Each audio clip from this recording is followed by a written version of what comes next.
Sempre que minha vida desviar dos caminhos, quando houver escuridão,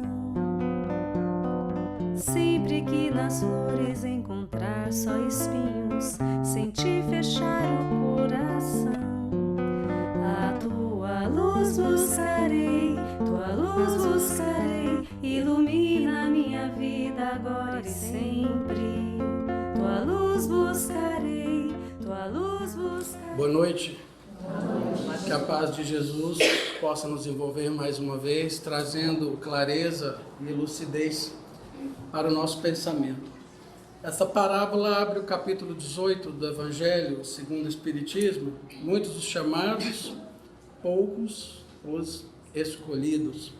Antes de entrar no conteúdo dela, nós vamos fazer uma ilustração de uma história que está no livro Preciso de Ajuda, do Espírito Eduardo e da médium Célia Camargo Xavier.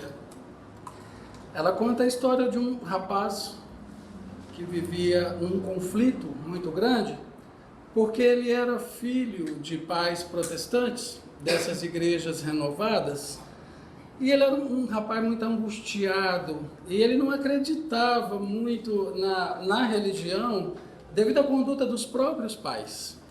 Os pais na igreja eram pessoas boas, viviam com a Bíblia debaixo do braço, com a Bíblia na ponta da língua, mas no entendimento dele, aquela Bíblia estava na fala, na cabeça, mas não descia para o coração. É como se os pais soubessem tudo das Escrituras, mas não vivenciassem. E ele falava, meu Deus, lá na igreja eles falam tão bonito, mas aqui dentro de casa eles nem me ouvem. Isso veio daquele rapaz um pouco incrédulo. Para completar a situação, ele tinha uma sensibilidade muito grande. Ele sentia a presença dos espíritos e ouvia vozes. Ele não via, mas sentia e ouvia. Mas como a incredulidade e o desânimo dele com os pais havia tomado conta dele de uma maneira tal, ele alegava que aquilo era coisa da cabeça dele. Diziam que ele era meio atrapalhado das ideias mesmo, então aquilo contribuía ainda mais para ele não acreditar e achar que ele estava mesmo ficando doido. Mas por outro lado, tinha uma rebeldia muito grande nele. Ele gostava de andar bem vestido, andar nas farras, nos bares, nos shoppings. Fala que ele tinha uma caminhonete, cabine dupla. Ele gostava de se ostentar com essa caminhonete e passear com os amigos. E vivia assim, essa vida de mentira. Estava dentro da igreja, chegava lá, ouvia a pregação, mas na mente dele ele pensava o que ele ia fazer quando saísse dali, porque a caminhonete já estava lá fora. E às vezes ele entrava numa depressão profunda. Isso graças à presença de duas entidades que havia ali dentro da casa. Inimigos dele de vidas passadas, pessoas a quem esse rapaz prejudicou. Então olha que coisa impressionante. Estava dentro da igreja, ouvindo a palavra de Deus, mas não acreditava, não assimilava, embora ali dentro. E assim ele foi levando os dias. Quando ele queixava para os pais que sentia a presença de alguma coisa, que ouvia aquelas vozes, os pais diziam que ele estava endemoniado e que ele desse um jeito de fazer oração para se livrar daquilo, porque aquilo não existia, que era coisa da cabeça dele. E assim ele ia levando os seus dias. Mas ele tinha uma amiga muito boa que se preocupava com ele e orava muito por ele. E graças às orações dessa amiga, a espiritualidade se interessou pelo caso do rapaz. Mas viu que ele era um rapaz muito difícil, porque apesar de tudo, ele estava ouvindo a palavra, ele poderia se renovar pelo que ele ouvia. Mas devido à decepção com os pais, aquilo para ele também não tinha sentido. E uma vez essa moça viajou e aqueles espíritos aproveitaram da situação e começou a dizer no ouvido dele que a vida dele não valia a pena, que os pais não o amavam, que ele era um estorvo, que ele era muito esquisito, que os amigos que ele tinha era por causa do carro, da farra, do dinheiro, e aquilo era tão forte na cabeça dele que ele começou quase a ceder, querendo se matar. E a doutrina nos diz que quando alguém está com intenção de se matar, soam uns alarmes no plano espiritual e os espíritos vêm tentar fazer de tudo para que aquilo seja impedido. Mas eles precisam do auxílio de algum encarnado para tentar impedir aquilo ali.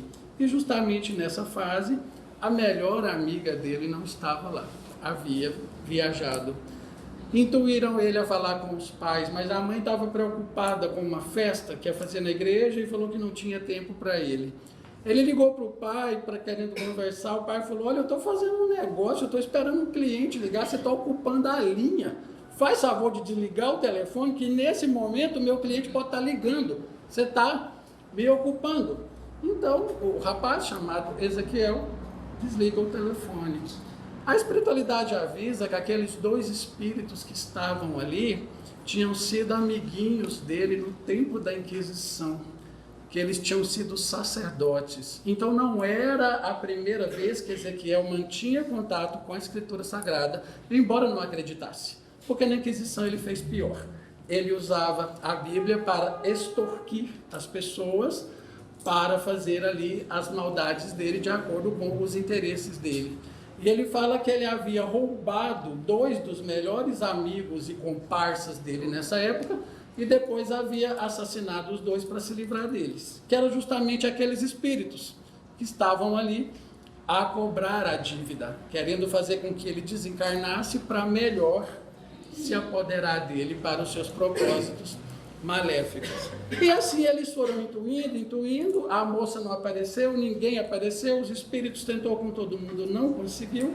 Ezequiel bebeu muito, exageradamente, e catou a caminhonete e saiu, desesperado, pela rua, louco, procurando alguém que pudesse ajudá-lo, mas já numa obsessão terrível, porque os dois espíritos ali acoplados com ele. E numa dessas ele pega uma rodovia e vem um caminhão em alta velocidade na pista contrária, ele já desesperado, chorando, já sem direção, com aquelas luzes no rosto, acabou que ele bateu a caminhonete para cima do caminhão e por mais que o motorista do caminhão tenta desviar, ele acerta a caminhonete, que capota e o corpo de Ezequiel é lançado longe, desencarnando acidentalmente na hora, num suicídio indireto, porém direto também, porque houve ali uma intenção desesperada dele de fugir de tudo aquilo.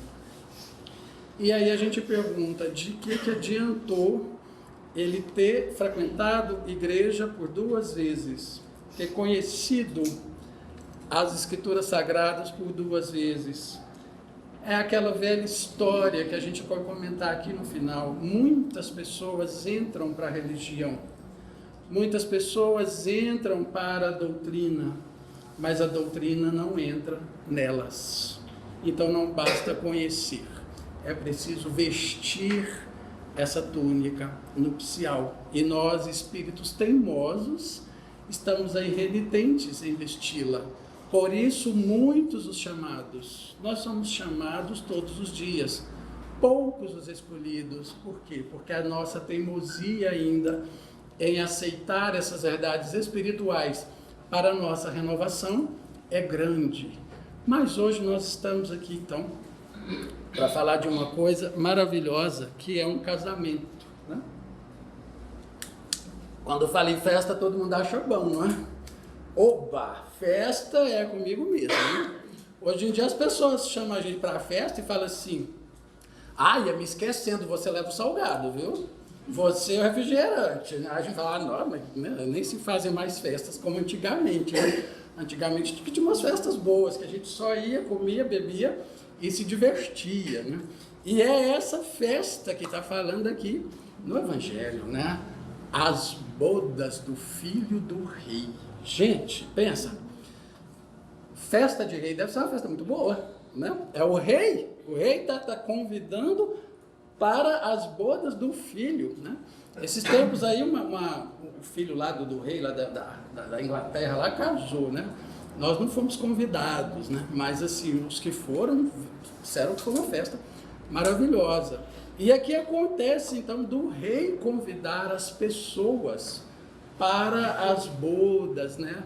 Para as núpcias do filho, e mandou os servos dele, e fez aquele festão, e ninguém precisou levar refrigerante nem nada, ele deu tudo, né? Matou lá os bois e tudo mais, e falou, vinde às bodas. Mas por incrível que pareça, as pessoas não se interessaram por uma festa, a festa do rei, né? E eles disseram, não estou interessado, e foram lá, um cuidar do seu negócio, o outro foi para casa de campo, né? E o rei mandou novamente, falou, chama, fala para eles. O rei insistiu, né? Estou chamando vocês para as bodas do meu filho, né? E aí fala que os servos, chamando novamente aquelas pessoas, eles só não quiseram ir, como até se irritaram com o convite.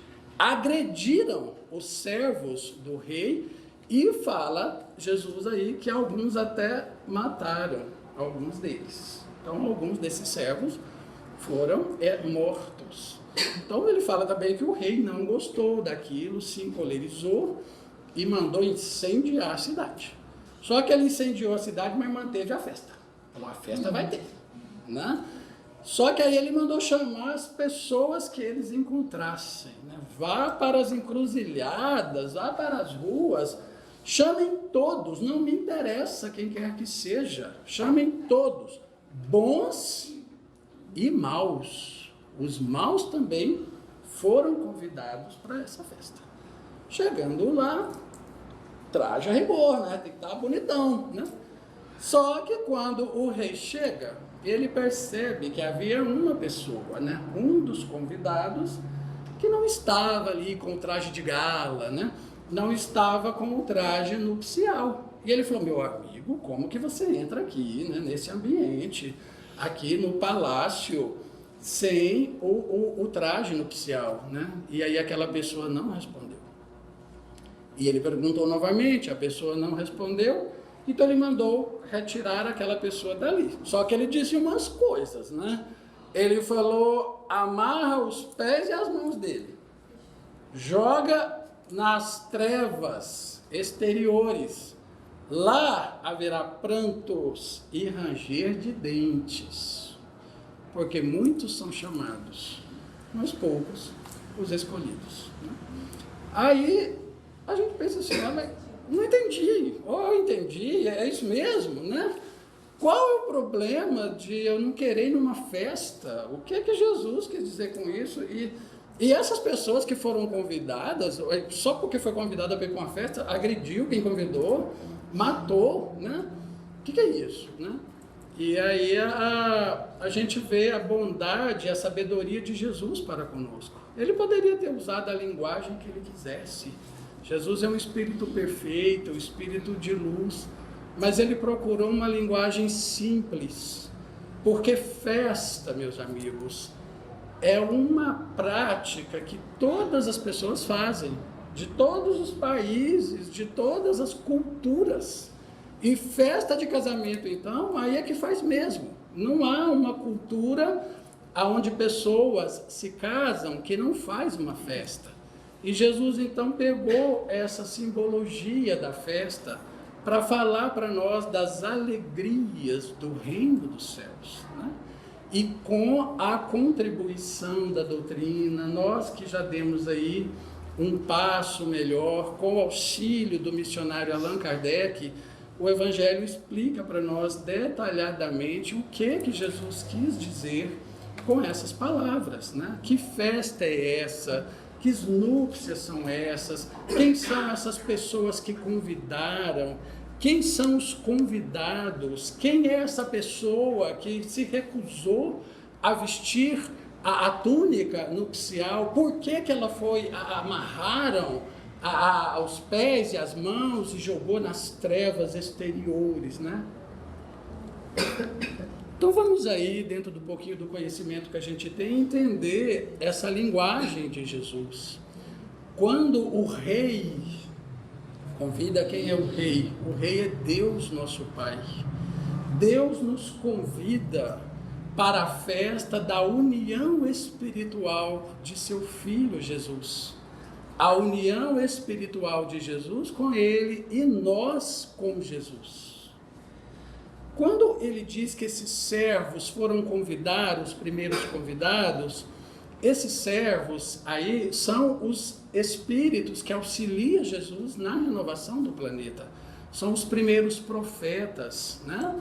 Que a gente vê lá na Bíblia, desde Moisés, chamando as pessoas para a união espiritual com Deus, para a renovação. E esses primeiros convidados, quem são eles?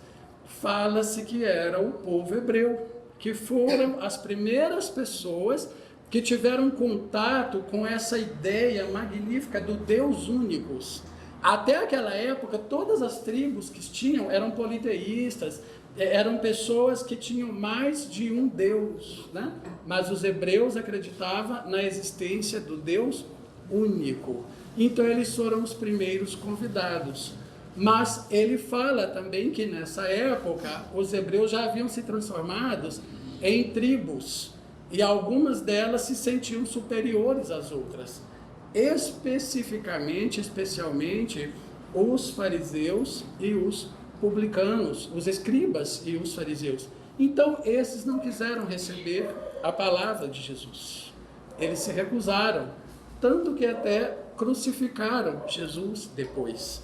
E muitos profetas que chamavam as pessoas para o reino de Deus eram agredidos, do jeito que ele fala aqui na parábola. O profeta Jeremias, por exemplo, fala-se que Jerusalém o agredia por várias vezes, que ele foi muitas das vezes espancado por falar a verdade, por falar do reino de Deus para as pessoas. Alguns historiadores afirmam que o profeta Isaías, um dos mais conhecidos, ele foi morto cerrado no final da existência dele. Então é verdade que muitos desses servos aí foram agredidos e alguns até foram mortos, né?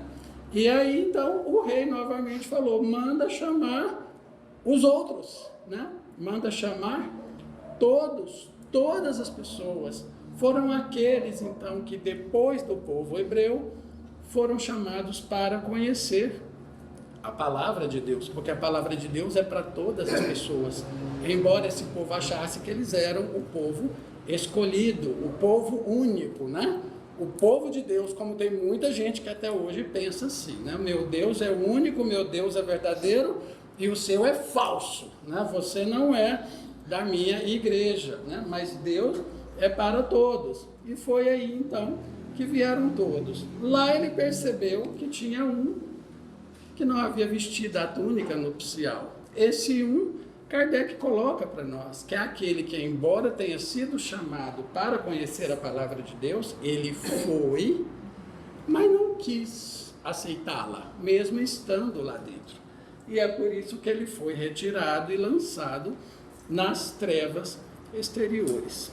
Meus amigos, vamos dar uma parada aí e vamos trazer isso agora para nós aqui, com o conhecimento espírita, né? Que já passou aí um bom tempo e a gente então tem essa capacidade de entender. Eu quero voltar aqui quando ele diz assim: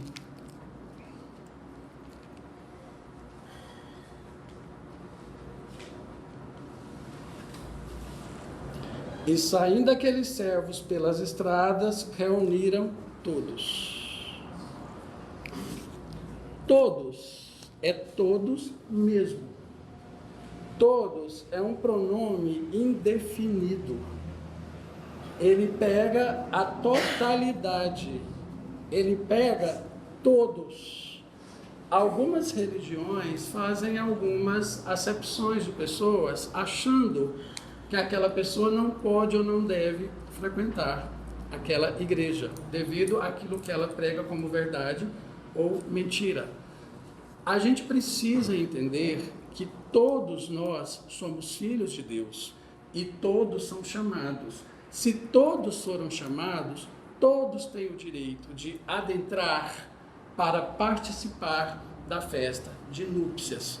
As pessoas às vezes inventam uma mania agora de falar assim: boa noite a todos e a todas, como se as mulheres estivessem excluídas desse todos, mas todos é a totalidade. E o rei mandou chamar a todos, homens e mulheres, sejam esses homens flamenguistas, corintianos, pobres, ricos, homossexuais, feios, bonitos, gordos, magros, inteligentes, cultos, incultos. O rei mandou chamar a todos, bons e maus, para vir para as núpcias, para vir para a festa, para vir para essa união espiritual com Ele. Então as nossas portas precisam estar abertas a todos para ouvir a palavra de Deus. A doutrina espírita não pode jamais excluir quem quer que seja, porque a doutrina de Jesus é uma doutrina inclusiva. Ela é para todos, conforme está colocado aqui. E todos virão. E quando todos vêm, nós não temos o direito de apontar o dedo para quem quer que seja. Aqui na parábola diz assim: eles vieram. O rei percebeu que um estava sem a túnica nupcial, mas foi o rei. Foi o rei que viu quem é que estava sem a túnica. Não foram os demais convidados. O que é essa túnica nupcial? É estar vivendo de conformidade com a vontade de Deus, estar fazendo a vontade de Deus, é procurar se enriquecer de bondade no coração, de sabedoria, de caridade, de prática do bem, de fazer, enfim, tudo aquilo que é correto. E quem sabe se nós estamos fazendo ou não tudo aquilo que é correto é Deus.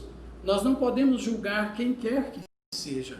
Nós precisamos cuidar de nós. É Deus que sabe o que se passa no coração de cada um de nós. E é Ele que vai dizer quem é que fica e quem é que sai. E é interessante porque só tinha um que estava sem a túnica nupcial. Isso quer dizer o quê? Que é a minoria que ainda continua teimosa. É a minoria que continua ainda renitente, rebelde, em aceitar e trabalhar a sua renovação interior. Quem é essa pessoa que se recusa a vestir a túnica nupcial? É aquela pessoa que insiste em estar apartada de Deus. Ela pode até ter a aparência de estar com Deus, porque ela entrou no salão, mas ela ainda está na rebeldia, ela ainda está na viciação, mesmo sabendo que seus atos são errados, ela ainda continua batendo o pé. Como tudo vai evoluindo, como tudo vai avançando, é preciso retirar então essa pessoa. Mas quem vai fazer isso é Deus determinando aos seus servos que façam isso. E o que é ser lançado de pés e mãos atadas nas trevas exteriores? Sabe aquele fio custoso que o pai vai deixando, até que uma hora ele fala: agora chega, agora eu vou te dar um castigo. Nem que eu tenha que te trancar dentro desse quarto e agora você nem sai mais. Vai chegar um ponto que nós também, se nós continuarmos rebeldes com a lei de amor, se nós continuarmos na teimosia, na viciação, na maledicência, no orgulho, na maldade, nós também vamos ser amarrados, pés e mãos. O que significa isso? Vai ser podado de nós essas portas que ainda não são abertas.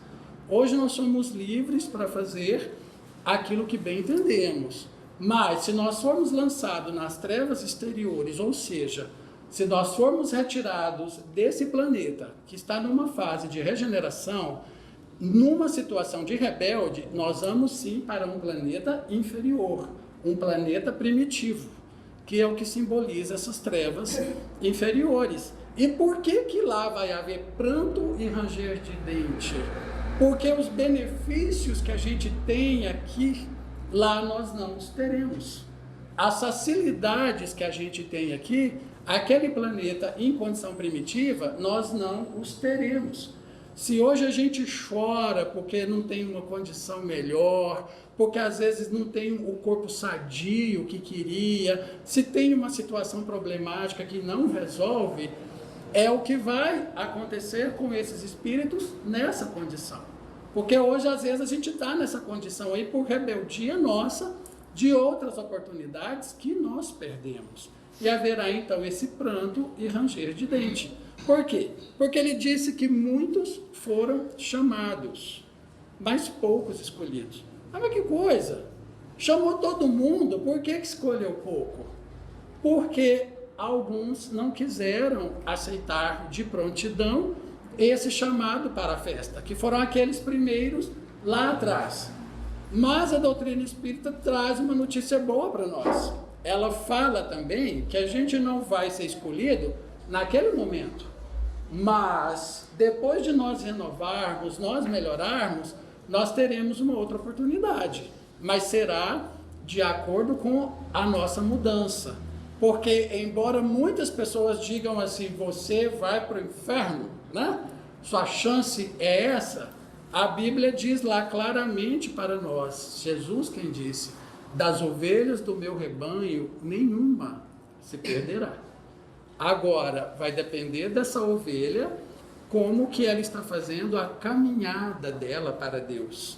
E nós que somos espíritas, que temos esse conhecimento, nós temos o dever de não só estar vestido com a túnica nupcial, estar vestido de bondade, de amor ao próximo, de sabedoria, de solidariedade, como também de dar o exemplo para as outras pessoas. Porque palavras bonitas não convencem ninguém. É o nosso exemplo, é a nossa conduta que vai fazer com que as outras pessoas percebam em nós essa beleza. E aí ela também irá querer mudar. Há uma passagem de Eurípides Barçanufo, que eu quero deixar aqui para nós, que fala que um dia ele estava dormindo e ele teve um desdobramento. Essa história está escrita no livro do Hilário Silva, A Vida Escreve. É o encontro de Eurípides com Jesus. E ele sente que o espírito dele começa a subir. Subindo de uma maneira agradável, mas depois aquilo ganhou uma velocidade muito grande. E ele teve até um certo temor e desejou que aquilo não acontecesse, que ele queria voltar para o corpo. Mas por mais que ele tentou, o corpo dele foi subindo, subindo, e ele foi vendo umas paragens muito iluminadas, muito bonitas, e ele já não tinha mais o controle dele mesmo. Ele sentia que mãos de luz estavam fazendo com que ele levitasse, até que ele chegou numa paragem muito bonita e começou a andar, se sentindo muito bem. Só que de repente ele viu um homem de costas lá na frente e ele parou e estancou ali. Aquele homem estava de costas, meditando, e ele sentiu uma coisa. Ao mesmo tempo que ele sentia uma sensação muito agradável, ele sentia medo também. Mas os pés ali chumbados, ele não conseguia voltar. Aí ele resolveu caminhar e aproximar um pouco mais. Quando ele percebeu, aquele homem estava chorando. E ele sentiu que era Jesus. Era Jesus meditando e chorando. E ele sentiu uma sensação muito grande e começou a chorar também. E falou para ele assim, mestre, por que choras? Né? Imaginando que Jesus chorava pelos homens maus da terra, pelos homens violentos, pelos homens que praticam aquela maldade passada da conta, essas barbaridades que a gente vê por aí e fica escandalizado. Mas Jesus não respondeu, nem olhou. E aí ele, com a sensação de que talvez ele não tinha sido ouvido, ele insistiu de novo. Só que ele pensou em outras pessoas e falou assim, mestre, o senhor chora pelos descrentes da terra, por aqueles que não acreditam na sua palavra? E aí Jesus virou para ele, olhou dentro dos olhos dele, deu uma parada e falou assim, não, meu filho, eu não choro por esses, porque esses aí a gente tem que ter piedade deles. Eu choro é por aqueles que conhecem a minha palavra e não praticam. Né? Então fica aí para a nossa reflexão essa expectativa que Jesus tem de nós. Né? Muitos são chamados. Por que poucos são escolhidos? Porque embora muitos são chamados, são poucos ainda os que estão dispostos a praticar.